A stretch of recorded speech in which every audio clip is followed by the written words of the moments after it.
Hi all, మీలో ఎంతమందికి ఉలవచారు ఇష్టమో నాకైతే కామెంట్ చేయండి. ఈరోజు మా లంచ్లోకి ఉలవచారు అయితే ప్రిపేర్ చేశాను. ముందుగా దీనికోసం ఉలవలను అయితే ఉడకపెట్టుకోవాలండి. ఆ ఉలవలతో పాటు ఒక టమాటా, ఎండుమిర్చి, ధనియాలు, వెల్లుల్లిని కూడా వేసి ఉడకపెట్టేశాను. ఉడకపెట్టిన దాన్ని మనం మిక్సీ పట్టుకోవాలి. అలాగే ఇందులోకి చింతపండు రసాన్ని కూడా పోసుకొని కొంచెం పల్చగా చేసుకోవాలన్నమాట. అలాగే మన టేస్ట్కి తగ్గట్టు పసుపు, ఉప్పుని వేసి ఇంకా మరిగించుకోవాలండి.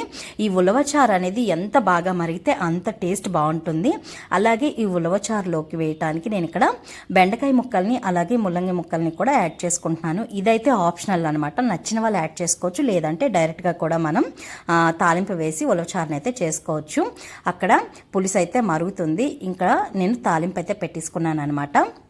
ఫ్రెష్గా దంచిన అల్లం వెల్లుల్లి, ఉల్లిపాయలు, పచ్చిమిర్చి, కొంచెం కరివేపాకు వేసి వాటిని బ్రౌన్ కలర్గా ఫ్రై చేసుకొని ఇంకా తాలింపుని చారులో వేసి మరిగించుకుంటే ఉలవచారు ready. Thank you for watching.